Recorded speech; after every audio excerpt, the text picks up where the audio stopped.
We are Siouxland proud. This is KCAU 9 News at 11:30. Good morning again, Siouxlanders, and thank you for joining us for this digital special news update. I'm Matthew White. We will bring you an update on our local news in just a moment, but first, let's check in with meteorologist Marcus Beasley now. Marcus?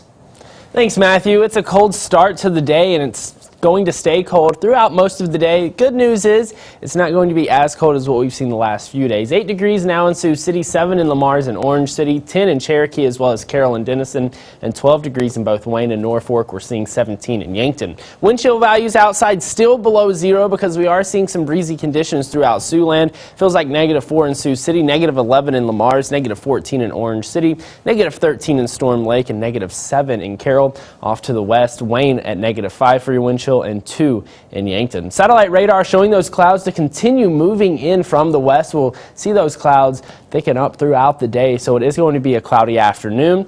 And looking at our stormcast tonight, we do have the chance to see a little bit of a wintry mix. I think it's mostly going to be sleet and freezing rain tonight. We're not looking at a lot of precipitation, but the possibility is there, at least enough to make some slippery roadways outside. And then as we head into Wednesday morning, a lot of the precipitation is going to shift off to central Iowa, but eastern Siouxland can still see some snow flurries lingering throughout Wednesday during the day. Even in Sioux City, maybe a few flurries. And then it looks like as we head into early Thursday morning, we're going to see a bit more moisture move into the area, and we could see a little bit more snow Thursday morning and throughout the day on Thursday. As far as the ice forecast goes for tonight, it's not looking like we'll see too much, maybe a really thin glaze of ice outside tonight and into your Wednesday morning, but it really doesn't take too much to create some slippery roadways. 23 degrees today for your high temperature, so a bit warmer today, winds gusting at 30 miles per hour. Overnight tonight, 21 degrees with a wintry mix and winds still gusting up to 30. Your 9 on 9 forecast showing that we're going to see some warmer weather compared to what we've seen here the last few days. A 60% chance of wintry mix tomorrow, 40% chance of snow Thursday, a 20% chance on Friday. This weekend looking nice with temperatures in the 30s Saturday and Sunday, and the drier, nice weather continues next week. Matthew? Thank you so much, Marcus. Well, in our top story, several students enrolled in an international studies program at Western Iowa Tech Community College say they were misled by the school. The students from Chile and Brazil are enrolled at WIT as part of a cultural exchange program through the U.S. State Department. And KCAU 9 spoke to a few of those students who tell us guidelines for the exchange program have changed, specifically internships at local food processing companies Turpac and Royal Canin. The college told me that I had to continue to work, that I couldn't stop like I did at Royal. If you stop at Turpac, you'll have to return to your country. They told me you can leave Turpac, but you have to find a job and start paying $250 every week. And WIT's Vice President of Finance, Troy Jasmine, says the college has held at least 2 meetings with students to address their concerns. He also tells us students' allegations that they are now being required to find jobs and pay their own way are false.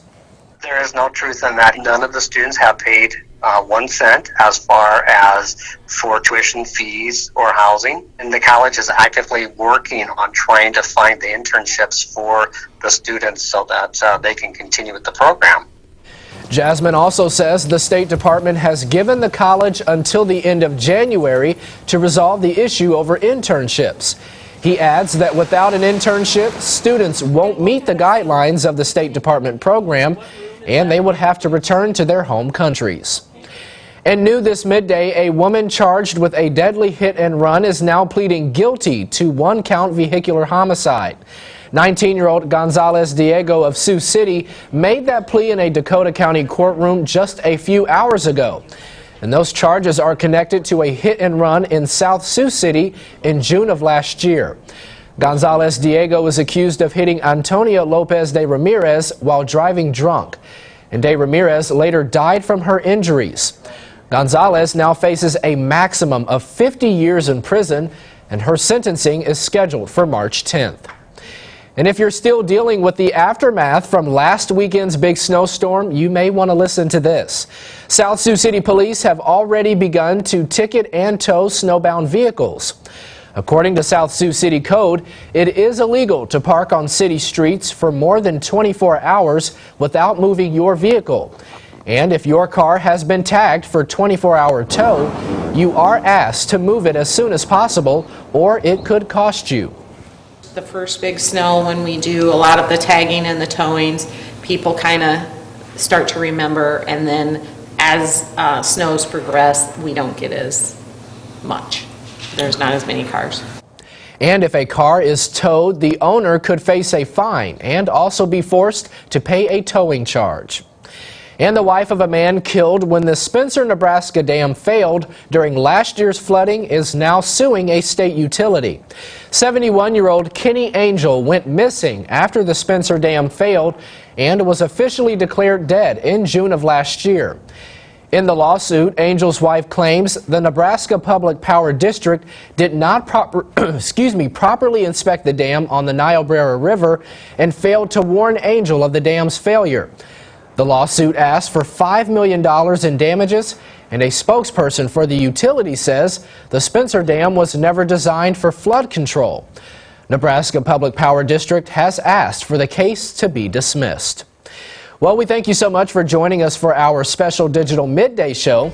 And of course, be sure to tune in to KCAU 9 News at 5. Stay warm and have a great day.